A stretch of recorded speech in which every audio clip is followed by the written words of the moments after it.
آج آخری بار آپ سے گزارش کر رہی ہوں، مجھے کل موبائل نہ ملا تو میں ہرگز کالج نہیں جاؤں گی۔ میری سہیلیاں روز اپنے مہنگے موبائلوں کو اچھال اچھال کر میرا منہ چراتی ہیں۔ واجد گوری صاحب دن بھر دفتر کے گھن چکروں میں الجھنے کے بعد اب گھر کے دروازے کے اندر قدم رکھ چکے تھے۔ ان کی بیٹی ماہم ایک سانس میں یہ ساری باتیں ان کے گوش واگزار کر کے اپنے کمرے میں گھس گئی۔ گوری صاحب کی اہلیہ شبانہ گوری کچن کے دروازے پر کھڑی یہ تماشا دیکھ رہی تھی۔ انہوں نے گوری صاحب کو سہارا دے کر لونج کے صوفے پر بٹھا دیا اور کچن سے پانی لے کر آ گئی اور میاں بیوی آپس میں اپنی بیٹی کے رویے اور اس کے مطالبے پر غور کرنے لگے۔ گوری صاحب کا ایک ہی موقف تھا کہ ابھی ماہم کو موبائل فون رکھنے کی ضرورت نہیں ہے، اسے پڑھائی پر بھرپور توجہ دینی چاہیے۔ ایک ماں کی حیثیت سے شبانہ گوری اپنے شوہر اور اپنی بیٹی دونوں کے نفسیات سے بخوبی واقف تھی۔ اس کو سمجھ نہیں آ رہی تھی کہ وہ اپنے میاں کو کیا مشورہ دے۔ میاں بیوی نے باہمی مشورے سے بیٹی کی ضد کو آگے سر تسلیم خم کرنے کا فیصلہ کیا۔ وہ رات ماہم کی زندگی کی سب سے حسین اور طویل رات تھی۔ اللہ اللہ کر کے رات گزر گئی۔ اس دن صبح اپنی کرنیں بکھیرنے والا سورج گوری صاحب کے خاندان کے لیے ایک خطرناک پیغام لے کر آیا۔ کالج سے واپسی پر ماہم کو اپنا موبائل فون مل چکا تھا۔ وہ موبائل فون ہاتھ میں لیے خوشی کے عالم میں کلا بازیاں کھاتے ہوئے اپنے کمرے میں گھس گئی۔ ساری رات وہ موبائل کے ساتھ کھیلتی رہی اور صبح پھر وہ کالج گئی اور پورا دن اپنا مہنگا موبائل دکھا دکھا کر سہیلیوں کا منہ چراتی رہی۔ دن گزرتے گئے اور بات پرانی ہوتی گئی۔ ایک دن وہ کالج سے واپسی پر کالج سے متصل موبائل کی دکان سے اپنے نمبر پر بیلنس لوڈ کروا رہی تھی۔ اسے معلوم نہ ہو سکا کہ اس کے عقب میں کھڑا ایک شخص اپنے موبائل پر اس کا نمبر نوٹ کر کے وہاں سے جا چکا تھا۔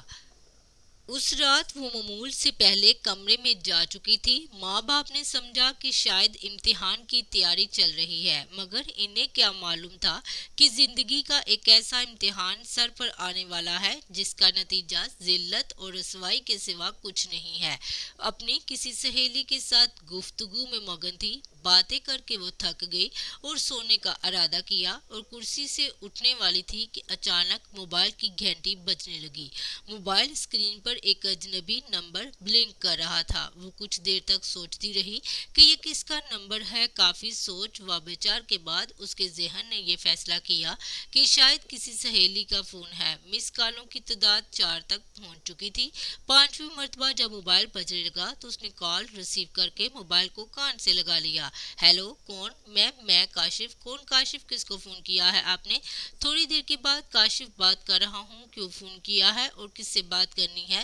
دراصل آپ سے بات کرنی تھی۔ بکواس بند کرو، آئندہ اس نمبر پر کال کرنے کی کوشش کی تو مجھ سے برا کوئی نہیں ہوگا۔ یہ کہتے ہوئے ماہم نے کال کاٹ دی اور لیٹ گئی۔ موبائل پھر بجنے لگا، پھر وہی نمبر۔ اس نے موبائل کو کان سے لگایا اور گالیوں کی گردان سنانے کے بعد موبائل آف کر دیا۔ کئی دن تک یہ سلسلہ چلتا رہا۔ کاشف فون کرتا رہا اور ماہم اسے سنے بغیر گالیاں دیتی رہی۔ ماہم نے اپنی ماں اور باپ کے سامنے اپنی پریشانی بیان کرنے کا فیصلہ کیا اور پوری کہانی سنا ڈالی۔ ماں نے اس کو سختی سے منع کیا کہ وہ ہرگز اس کا ذکر اپنے ابو سے ہرگز نہ کرے ورنہ ادھم مچ جائے گا، اور نصیحت کی کہ اس کال کو ریسیو نہ کرے۔ مگر ایک کاشف نامی اجنبی شخص اس کے اعصاب پر سوار ہو چکا تھا۔ کچھ دنوں تک وہ اس کی کال نظر انداز کرتی رہی۔ ایک دن کاشف سے بات کرنے کا فیصلہ کیا۔ اسے پورا یقین تھا کہ رات 11 بجے کاشف کا فون آئے گا۔ رات کے 11:07 پر اچانک موبائل اسکرین پر کاشف کا نمبر نمودار ہوا۔ ماہم کی پیشانی پر کئی شکلیں نمودار ہوگی۔ غصے کی وجہ سے دل کی دھڑکن تیز ہونے لگی۔ موبائل فون کان سے لگایا اور گرجنے لگی، کمینے انسان، آخر تم چاہتے کیا ہو؟ تھوڑی دیر کے بعد آگے سے جواب آیا، ایک مرتبہ میری بات سنو، اس کے بعد